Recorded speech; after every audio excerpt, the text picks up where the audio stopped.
Marathi story तुझ्या मिठीत. हा मंद माणूस दुसरा कोण नव्हे तर निशांत होता. निशांतच्या डोक्यावरून रक्त येत होतं. रक्ताने त्याचा चेहरा लाल झाला होता.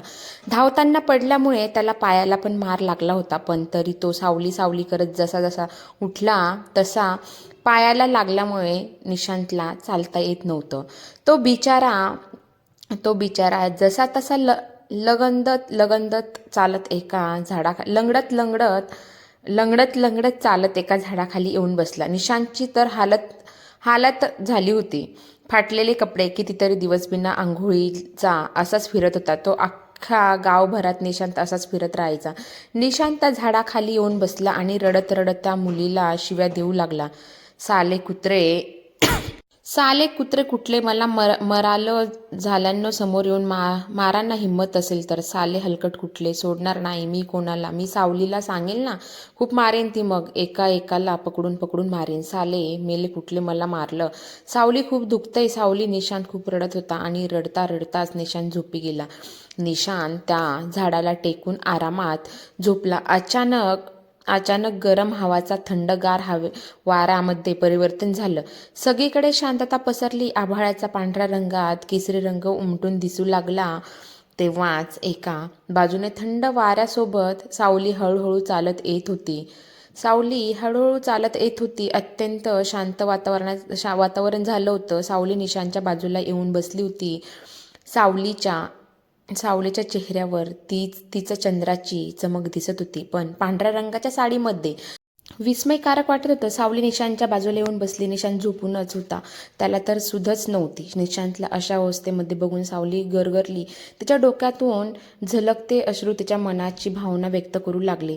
सावली उठली व जवळून पाणी घेऊन आली. परत घेऊन निशांतच्या बाजूला बसली. सावलीने निशांतचं डोकं तिच्या मांडीवर ठेवलं. निशांतच्या केसांमध्ये हात फिरवत सावली बोलली, खूप दुखतंय ना, माहिती आहे. खूप दुखतंय ना, माहिती आहे मला, पण काळजी करू नकोस. मी आहेस ना तुझ्यासोबत. तुला काहीच नाही होऊ देणार मी. काय हाल करून ठेवले आहेस तू स्वतःचा, आणि बघ रक्त किती. बाबा आहे तू.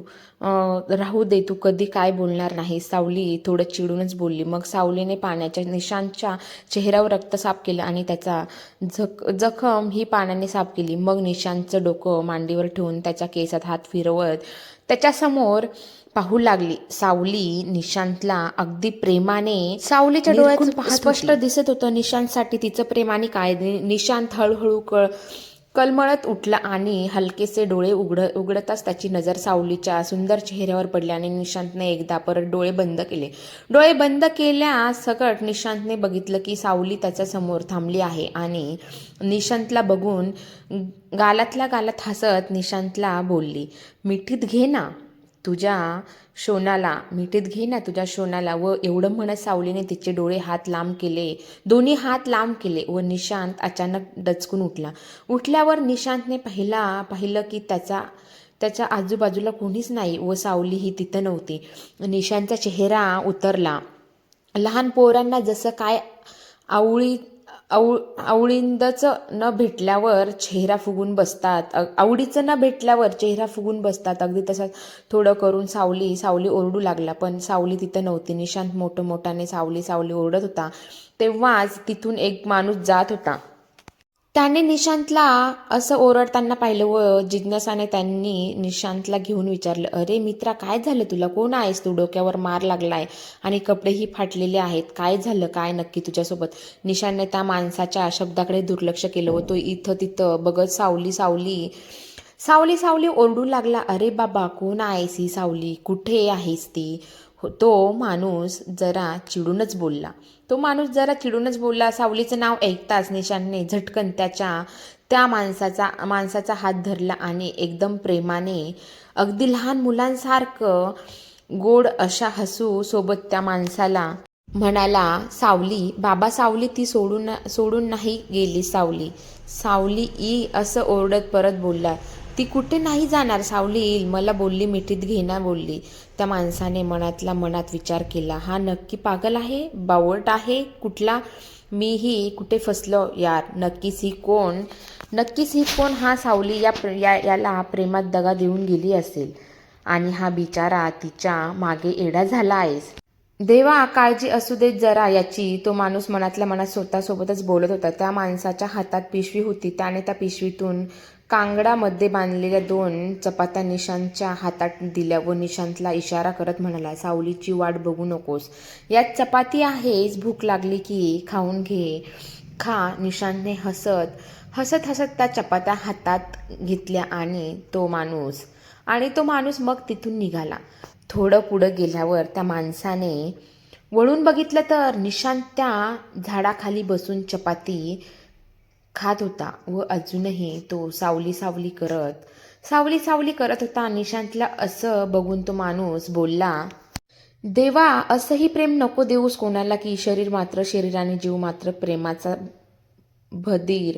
देवा जर प्रेम असं असतं तर असं प्रेम कोणाला अर्पण करू नकोस. स्वतःच्या मनाच्या भावनासोबत भांडत अगदी रागात निराश होऊन तो माणूस स्वतःसोबत अशा कडव्या शब्दात बोलला आणि मग तिथून निघून गेला. निशांत असाच फिरत असायचा गावात. निशांतला सावलीला सोडून दुसरा काहीच लक्षात नव्हतं.